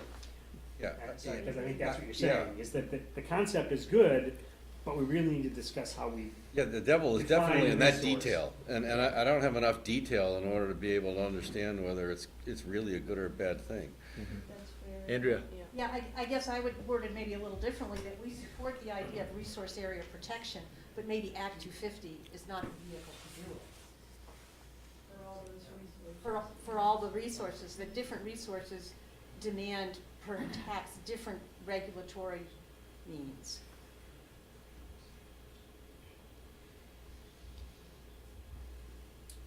Folks' thoughts on that? So maybe Folks, modify. both comments? Maybe modify Jim's comment with at the end and Yeah. with the with the understanding that Act 250 may not be the appropriate mechanism to provide those, those protections for all those resources. And that comment is not shutting the door No. on Act 250, it's raising the question as to whether or not it's the best, Sure, and I this think is the best way to do it. that's fine. Yeah, you got that. Everyone okay with that? People are okay with both those concepts? Everyone's okay? All right, everyone's okay with number 3 then? We'll move on to the small number 2. Small number 2. Yep, so number 2 has a lot in it, but essentially it's sort of pointing out the challenges with the existing designation systems as they are now. This is also not, it's freezing again, sorry. At least it's frozen in the right spot. Yeah, I'm looking at the right thing. You guys got nothing to work with. Essentially, Sharon mentioned this before, the original purpose of the designations were not to really define where growth should go and where growth shouldn't go. So they're kind of we're using this system that's not quite set up for this purpose. And just kind of adding on top of it to try to accomplish this. And so overall, it just may not necessarily be the right way to define these areas. Other component of this is that it's really, as Justin brought up earlier, it's not a true Act 250 release. It's basically just saying that the municipalities have to meet all of this, all the Act 250 criteria, which is not necessary. The current geographic boundaries are just very small. Again, if you think about our planned areas for growth, which is on this back map, this is about 15% of our land area. This is less than 1% of our land area.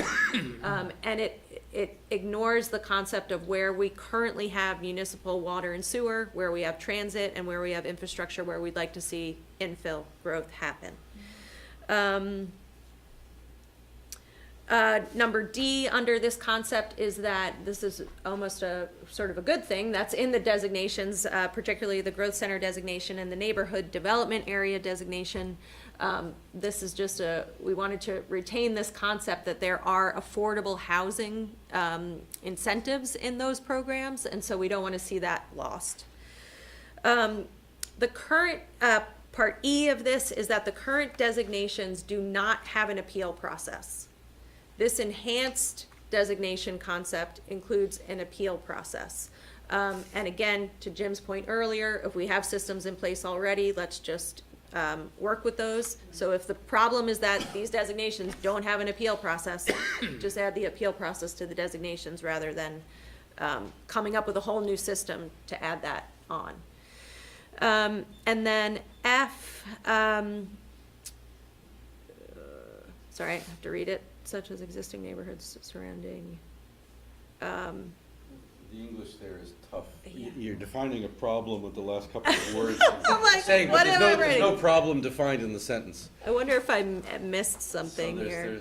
something needs to be adjusted Well, there. the problem is that it will expand Act 250 jurisdiction into areas where development is appropriate. So basically the suburban parts of these growth centers. or It just needs a downtowns. little wordsmithing, that's all. Yeah. I think the concept is fine, it's just you didn't quite catch it. Okay. And you're not reading it under duress. Right. Yeah, it is good. Okay, yeah. So that's that. Any Comments? issues? Everyone likes the content of number 2, Yeah. A through F? Okay.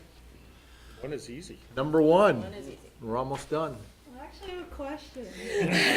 Sorry. Always I one. You guys talked about coordination between local, regional, and state, but a lot of the discussion at the commission level was the fact that there used to be a coordinated state review process between different state agencies and different state permits that has since broken down over the years, so that doesn't exist anymore. The development cabinet?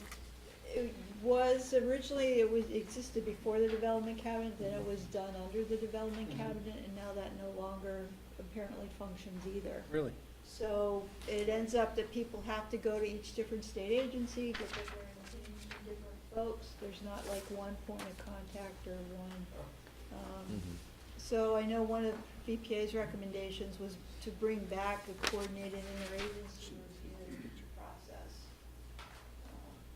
So V-Trans doesn't talk to A&R anymore? Apparently not like they used to anyway. I mean, I would defer to you guys, but from what we. With Michelle Boomhauer there? How could that be? I think there is conversation that happens, but if anything, V-Trans does more of that now than it used to. Does it do it at the planning level but not the permit level? Yeah, I don't know, I mean, we used to get one opinion from the A&R attorney when we were dealing with them way back when, and not different things from different places. So there was an interagency, a formal interagency review process for a while, and I don't know how that happens now, but that's what we heard at the commission level. Huh, interesting. Can the ad hoc committee dig into that a little bit more? Because, I mean, that's a step back if that's the case, really. We've actually suggested they bring back the development cabinet and the staff, at least at the staff level. We actually have a monthly coordination meeting with A&R. And DHCD and ag and. Not so much with ag, but DHCD participates in those on occasion as well. And so you go through all the Act 250 permits? No, not the Act 250 permits, but whatever sort of the issues du jour are, and coordination between our two organizations. So the thought is that Act You used to 250, start yeah, back- yeah. You might remember the old HUD process, the Right. A73 reviews Yeah. that we used to do way back when, Yeah. but, yeah. Justin? Just real quickly, the reality is V-Trans review of a project, it's coordinated, it's concise, there's kind of one voice. A&R review of the same project, folks within the same work group are giving you not just contradictory, direct opposites. So I long for the days that you're discussing of, you can't get folks that sit next to each other. Maybe we're waxing too To nostalgically. get I don't you think to- I don't think it So- was ever that. But just in general, like, A&R has a long ways to go right now in terms of Their own speaking with a voice. Interesting. Yeah, Amy?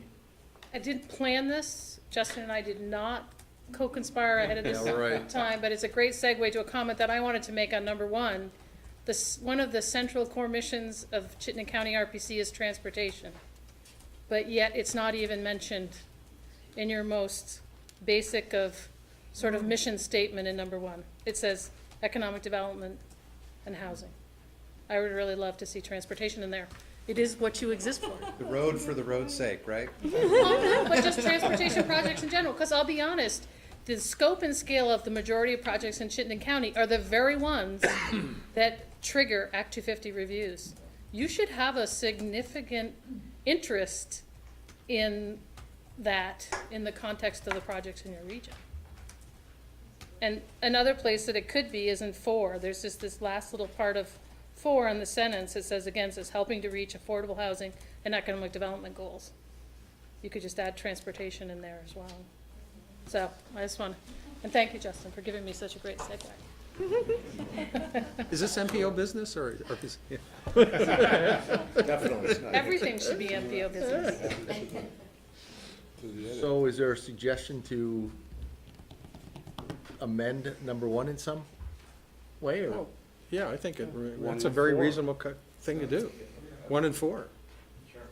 Good point. Yeah, with the Good transportation. point. I don't think that's stepping on any subcommittee's toes. I don't think so. Not being Otherwise, mean to Amy. Jeez, I had a good suggestion for a change. anything else on number 1, or are folks good with number 1? And 4. Off the gavel, Mr. Chairman. Yeah, Jim? There is also adding the concept of the coordinator review. Coordinated state review. Again, adding that in as well. And we did talk about that during our committees too. Yeah, so to just quickly talk about the process of the ad hoc committee review, we had some other statements that were very specific to some of the proposals, like the development cabinet and that kind of thing. And we felt like because all of that's gonna be a moving target, we really rose up and got to these higher levels. So some of that stuff was in that original draft that kind of fell out. Right, yeah, I mean, yeah, there was earlier wording too about even the municipal and state permitting systems talking to each other, which, But the concept of coordinated state review doesn't have to include a specific recommendation. Yeah, and I can mention that Predictable verbally. coordinated review process, in that first sentence. Predictable and coordinated, that's what you said? Yeah. Right. Yeah. I'm not sure how would you put the transportation in there? Just at the end, where it says housing, transportation, and economic development goals. Just like in 4, put it at the end. So everyone's good with Between those Housing comments and on number economic one? development. Okay, so now we're looking for a motion. I would move we accept the recommendations for approving the Act 250 permitting set, the staff recommendation plus the deliberations, that staff would capture the specific wording inconsistent with the tone and tenor and specifics of the board discussion. And with specific detail. And transportation. So that's, Call me, Bernie, tomorrow, and I'll write an specifically- email to you. I'll write an email to you. Jeff, so that we discussed, that's item 1, 3, and 4. We had some Well, no, adjustments. we had a discussion on all the Right, concepts, but but we, specifically, we talked about making it augmentations to those to, 1, 3, and 4. 4, right? 3. And 3. 1, 3, and 4. Right. Yes. Yeah, So, right. yeah. Sorry. Memory Memory problems Getting run in my late. It's family. getting late. So there were a few other comments, I'm sorry. Oh, go ahead. Yeah. Did that get seconded? Yes, Sorry. by Jim. There were a few other comments that I caught notes on that you didn't quite say you wanted to amend the wording here yet, but I'm gonna kind of use those verbally. Yeah. You know, in testimony, so as long as everybody's comfortable, and maybe we'll, you know, in a future iteration, add some more of those thoughts, to these. So, thank you all That's for not gonna that. be on VCAM. Any further discussion on the motion? Hearing none. All those in favor, please say aye. Aye. Opposed? Abstentions? I'll abstain. You guys did a great job. I'm just abstaining because I'm representing another group on this. I don't wanna create conflicts of interest. Jim? I would also, and at least my viewpoint from the ad hoc committee is we'd like to greatly thank the staff for pulling a lot of stuff together really fast. Thank you very much. Thanks, Regina. And For also your work to- tonight. Also to the ad hoc committee. Except the tomorrow morning. computer malfunction. And I know it was a bit of a long discussion, but I think it was needed tonight, so thank you everyone for your input tonight. Okay, so let's move right through. What's the next one? We got Chair, Executive Director update. Chair's got nothing. Chair's up in Quebec City. So I promise not to take 15 minutes. UPWP, we have our second meeting, Tomorrow. tomorrow. Yep. Exactly what I was gonna say. Thank you all. Do you know what I'm gonna say next? And we are coming to closure on, I think we pretty much have the budget aligned with the request, so hopefully that committee's work is pretty easy going forward. We like that. Ecos annual report, you got that on the table in front of you. Comments are welcome, legislative update, I think we had enough of that. Other than I will mention that there is another bill about RPCs playing a larger role in helping the state, particularly A&R, get water quality funding out to the municipalities and partners in each watershed basin. So just, if you, this is my heads up, let me know if you hear anything, have any concerns about that. I think it's really an effort because DEC has been, their admin office has been what's the word I'm looking for? Overbooked, waterlogged, underwater, something. So they've really been jammed up with trying to get all the sub-grants out, so I think they're trying to outsource some of that. So we'll see where that conversation goes, but that is a conversation that's going.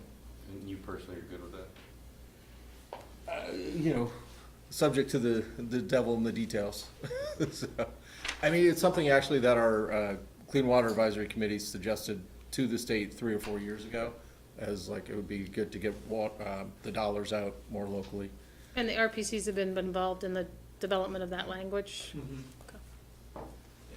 Yeah, Sorry, well, question? I would suggest that it not become a different RFP process. Right. That there be a consistent RFP process for all that money that's coming from the same pot and don't have different criteria if it's coming from the RPC versus ERP versus the districts. Yeah. You know, it really needs to be consistent application process. Yeah, and I think there's the opportunity to make it simpler and also, you know, have more local control, because it would really be the towns and partners. When I say partners, I'm talking about the watershed groups and conservation district decide, you know, the best projects to fund.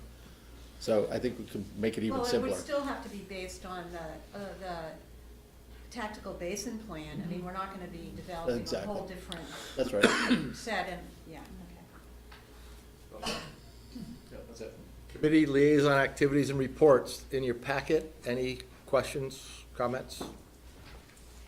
I read it on the TAC report, there's I guess the contract one for VHB. Mhm. I read something about, the consultant team is gonna develop a new land use model for evaluation, something about looking at the circ.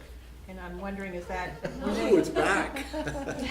Yeah, are they evaluating whether, if it had been built, if it would be, or whether if it gets built? Probably a typo. Which page are you on? You're gonna I make am me look on it up. Would it be included? And the answer was no. Well, yeah. I am So that's a in- separate question. And on then page 2. the land use question, you know, was disconnected from the CERC. I'm not sure how it's worded. There was a comment about the circ. But the land use point is, you know, once some improvements are identified, let's say it's widening or actually more fun, let's say it's adding exit 12B, then we need to do an iteration to look at the land use implications of what does that do in terms of creating development pressure in a place that, you know, there may be some now, they would increase accessibility to that location, and let's evaluate that. So it was just trying to be thoughtful about making sure we're looking at all the implications of potential investments. The circle is just something Dennis thought might fix 89. Okay. Members' items, other business? Hearing Move we none. adjourn. Motion to adjourn, second. All in favor? Aye. Thanks, everyone.